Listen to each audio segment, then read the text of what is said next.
What is up, everybody? This is Mean Dean from the Outsiders Podcast, the newly named Kliq Podcast, and that KliqPod fam. Where you at? And we always know you guys are rocking it too sweet. This is Mean Dean's A through Z pay-per-view review, and we are stopping at WWE Bragging Rights 2009. What's crazy is, this is the first time I've ever seen this. I was already looking at probably being disappointed because when I left WWE 2009, it was late 2008, I was really into TNA at the time, so I stopped watching WWE. In fact, true story, I had front row tickets to SmackDown, and I had club seat tickets to Raw the same year that the Denver Nuggets went to the playoffs, which I also had tickets to, not the same night, and they were going in the Western Conference Finals against the Lakers. And that was that whole big Stan Kroenke, Vince McMahon thing. They ended up canceling the WWE shows, reissuing tickets.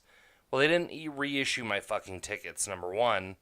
Number two, they did it at the Denver Coliseum, and for anybody who lives in Denver, the Denver Coliseum is a much, much, much smaller venue than the Pepsi Center. Also, fun fact within the story, I went and saw Spring Stampede 1997 at the Denver Coliseum. It was pretty cool, actually. That is when I stopped watching wrestling because they screwed me on my tickets, and I was already getting into TNA at the time, and at that point, I was like, you know, it's done. I'm done watching WWE. It's getting watered down. I think around that time, it was just about time for me to leave. Same time as about 1994 is when I stopped watching WWE. All of a sudden started watching it again, 1997, flipping through channels. Bret Hart's a bad guy, didn't know what the hell was going on. Anyway, WWE Bragging Rights, I can tell you right off the bat, I normally don't take notes prior to the first match unless it's something noteworthy. And the first thing I wrote down was, really? There's a fucking trophy? I'm already not looking forward to this. That should tell you a lot. I don't think it was so much the idea of the pay-per-view or whatever the case may be. I mean, it's basically Survivor Series. In fact, I'm pretty sure JG told me that. He said, listen, you're going to watch Bragging Rights 2009. It's basically Survivor Series with a lot less on the line. A part of that, and what I was saying in my note was, why would WWE create a pay-per-view around something wrestlers do after the match regardless? Point being, if they're winning a match, they're probably going to go back and brag about it. Wouldn't you think?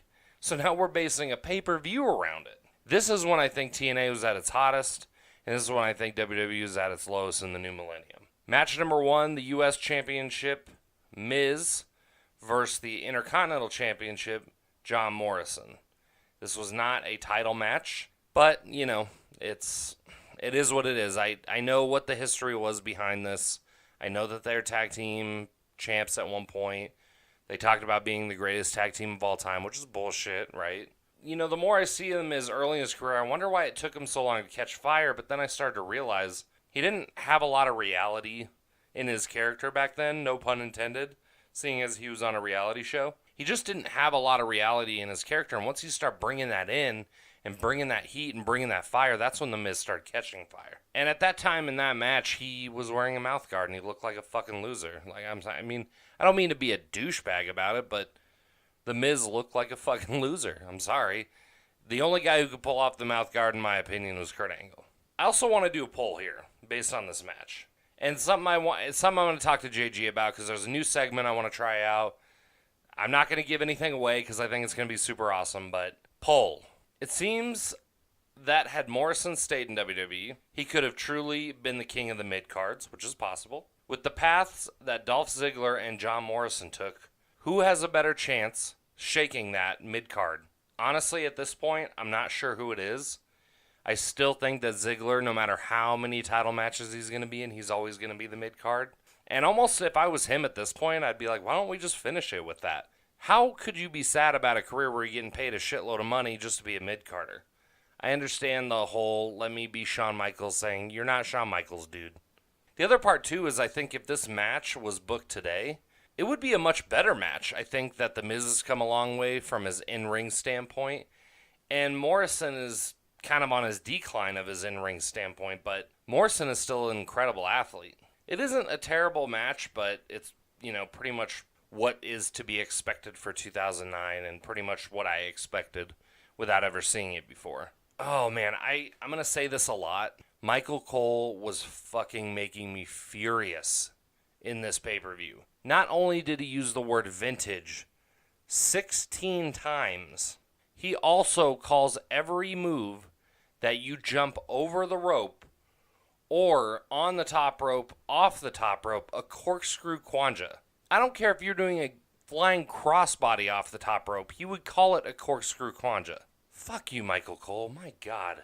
Miz knocks Morrison off the top rope, gets the pin, which was strange because Morrison had a lot of momentum going into this, and there was no finisher. It was literally Morrison on the top rope. Miz knocks him off, as you normally would from a defensive standpoint. Morrison falls to the ground. The Miz is the winner. Yay, 2009. Stupid, man. I really don't understand this shit.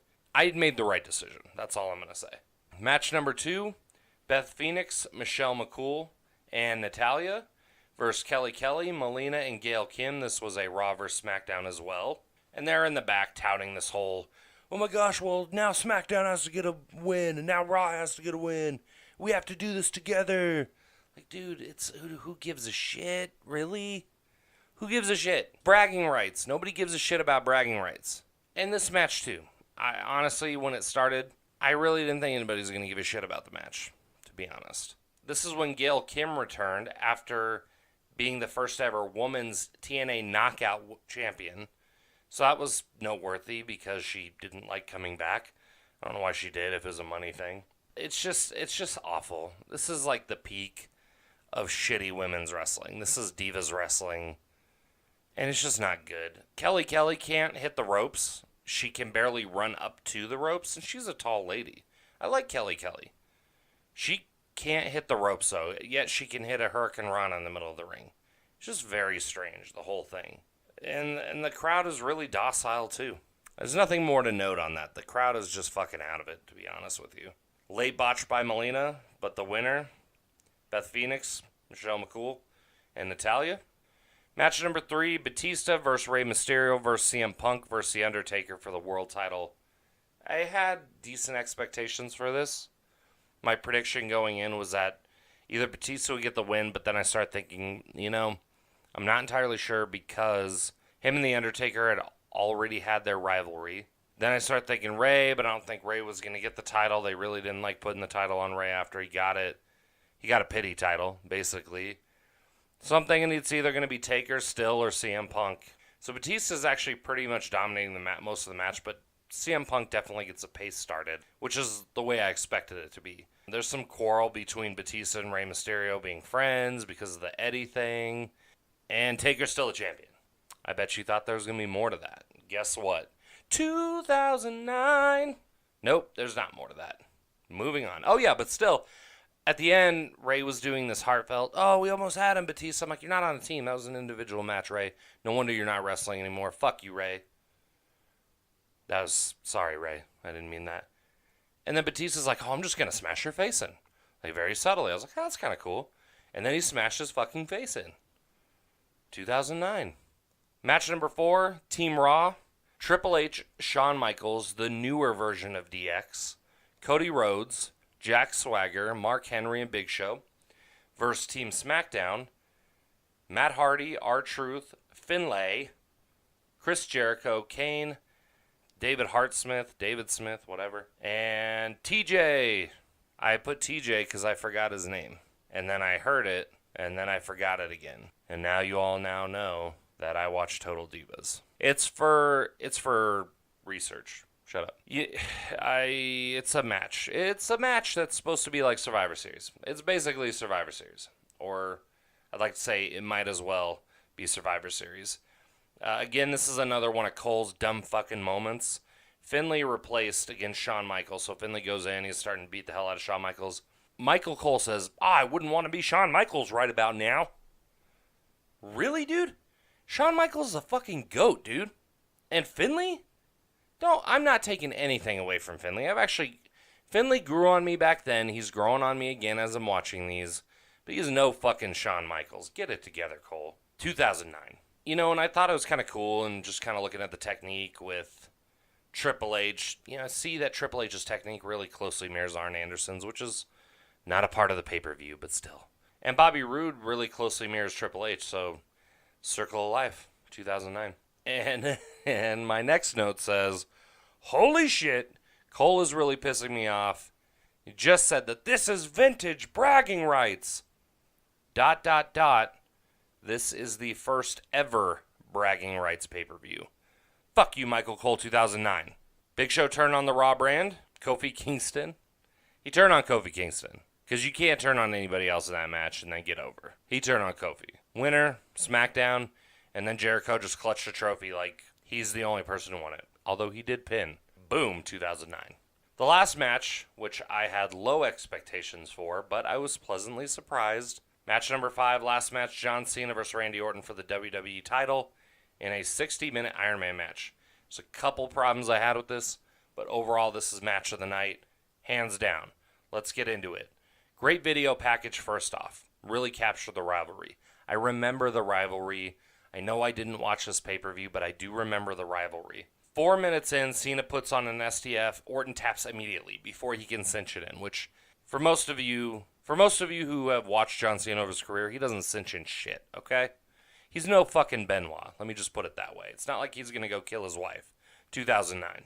But Orton tapped quickly, and it was actually pretty smart, and even the King said it was pretty smart because prolonged submissions at the start could cause permanent damage later, which is totally understandable. I like the play. Cena 1, Orton 0. Cena goes to do a 5-knuckle shuffle, gets reversed by an RKO. Cena 1, Orton 1. Orton just starts blasting Cena with a mic and busts him open.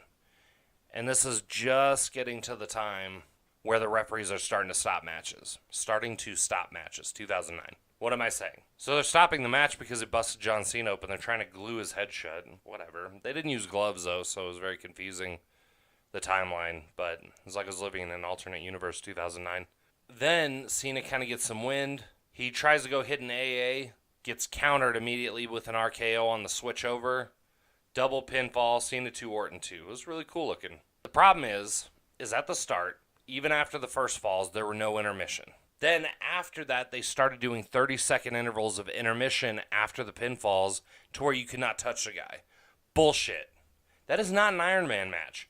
An Iron Man match is to go fuck these guys up to the point where you get more pinfalls than the other person, more submissions than the other person. 2009. Give me a fucking break. Did an attitude adjustment off the middle rope for another pinfall. Cena 3, Orton 2. Legacy comes out to interfere and pulls Orton over Cena. Cena 3, Orton 3. And they're out on the set. And back at this point, they didn't use the tiny little LED panels because they didn't have that. But they had bigger LED panels. And for some reason, Orton was messing with the pyros. But then he throws John Cena into the light panel. Explosions, really cool visually. Goes ahead and pins him. That'd be Cena 3, Orton 4. Orton starts looking at the pyro area where he was messing around. He's like, you know what? I'm just going to put John Cena on it, and then I'm going to blow him up with a pyro. So he starts hitting the pyro buttons after John Cena gets put over there, and nothing's going off. And then Cena rolls out of the way, and all of a sudden the pyros go off, and he thinks he did something crazy. Nope, Cena's fine. Protected, 2009. After a bunch of chair shots, a bunch of steel steps, Cena gets a quick roll-up. Cena 4, Orton 4. DDT on the outside. RKO. Randy Orton's patented DDT. Cena 4, Orton 5. And it was really Orton with the one pinfall up that lasted the longest. Orton went through a couple tables. He went through the barricade. Cena 5, Orton 5. It's tied. Ref is out from a shoulder block from Cena. RKO on Cena. Charles Robinson comes out, but then Cena kicks out, and then Orton puts out Charles Robinson. And then Orton misses a head punt, gets into the STF, and Cena actually cinches it in. Believe it or fucking not. Orton taps with 5 seconds left. Winner, new champ, John Cena for the umpteenth time, 2009. Well, that is it for me, Mean Dean, the Outsiders Podcast, the KliqPod.